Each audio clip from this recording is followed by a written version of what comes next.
दोस्तों नमस्कार, मैं सुबोध कुमार। आप देख रहे हैं खबर नेशनल टाइम्स। उत्तर प्रदेश से ओपी राजभर को लेकर बड़ी खबर। यूपी के ओपी राजभर पटना में क्यों कर रहे हैं यह रैली? सुबह सपा की राजनीति का लोकसभा चुनाव पर कैसा होगा असर? इस खबर के लिए डालते हैं आइए एक नजर। भाजपा से बढ़ती नजदीकियों के बीच ओम प्रकाश राजभर के इस ऐलान के कई सियासी मायने निकाले जा रहे हैं।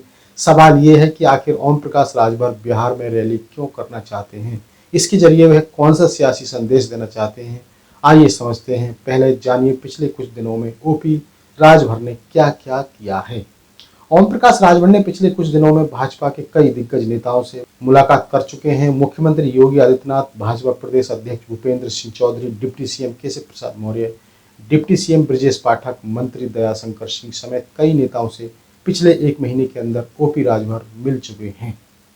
वह लगातार समाजवादी पार्टी के मुखिया अखिलेश यादव पर हमलावर हैं। पिछले दिनों उन्होंने बयान दिया था कि अखिलेश यादव को गठबंधन का धर्म निभाना नहीं आता। आरोप लगाया कि पहले अखिलेश ने उन्हें धोखा दिया और अब रालोद के मुखिया जयंत चौधरी को दे रहे हैं। राजभर का कहना है कि रालोद को लोकसभा चुनाव में सपा बहुत कम सीटें देना चाहती है। जयंत ये कभी नहीं मानेंगे। इस बीच राजभर ने 7 अक्टूबर को पटना में एक बड़ी रैली करने का भी ऐलान कर दिया है। राजभर ने यह भी कहा कि वह इस दिन लोकसभा चुनाव के लिए गठबंधन का ऐलान कर देंगे। राजभर पटना की रैली क्यों कर रहे हैं? राजभर पटना में विपक्षी एकता के लिए 23 जून की बैठक हुई थी। इस बैठक में कांग्रेस, आरजेडी, जेडीयू, सपा समेत कई विपक्षी दलों को बुलाया गया था। हालांकि सुहेलदेव भारतीय समाज हम जैसी कई पार्टियों को नजरअंदाज भी किया गया। जीतन राम मांझी पहले ही भाजपा की अगुवाई वाली एनडीए में शामिल हो चुके हैं। मांझी ने जेडीयू, आरजेडी पर दलितों के, वंचितों के हितों के साथ खिलवाड़ करने का भी आरोप लगाया।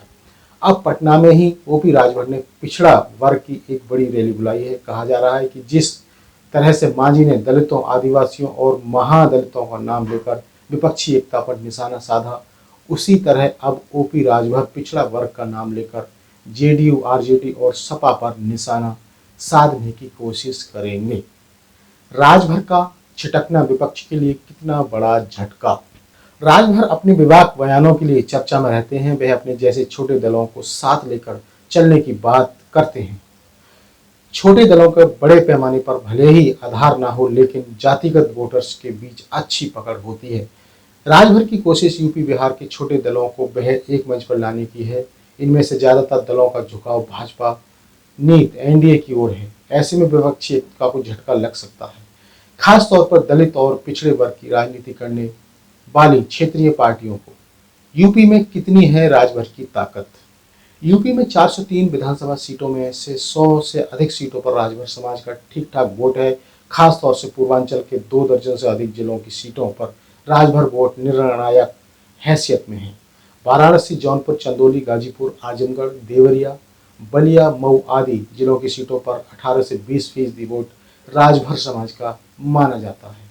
इसके अलावा अयोध्या, अम्बेडकर नगर, गोरखपुर, संत कबीर नगर, महाराजगंज, कुशीनगर, बस्ती, बहराइच, सिद्धार्थ नगर, बलरामपुर और श्रावस्ती में भी 10% तक राजभर समाज के वोटर हैं। यही कारण रहा कि भाजपा ने वर्ष 2017 के चुनाव में राजभर समाज का मजबूत प्रतिनिधित्व कर रहे सुबह सपा के ओम प्रकाश राजभर से हाथ मिलाया और 8 सीटें दी, जिसमें सुबह सपा 4 जीतने में कामयाब रही। ओम प्रकाश मंत्री बने, लेकिन मुख्यमंत्री की कुर्सी पिछड़े को सौंपने की मांग के सहित सरकार में अपनी उपेक्षा से नाराजगी दिखाने पर योगी सरकार से बाहर हो गए। 2022 में सुबह सपा ने सपा के साथ मिलकर चुनाव लड़ा और 6 सीटों पर जीत हासिल की। हालांकि चुनाव के बाद गठबंधन टूट गया। अब वापस राजभर की नजदीकियां भाजपा की तरफ बढ़ रही हैं। बिहार की बात करें तो यहाँ भी ओपी राजभर की यूपी से सटे इलाकों में ठीक ठाक पकड़ है। इसके अलावा ओपी राजभर अन्य पिछड़ी जातियों को भी अपने साथ जोड़कर चलने का दावा करते हैं। तो दोस्तों, ये थी बड़ी खबर उत्तर प्रदेश से ओम प्रकाश राजभर को लेकर।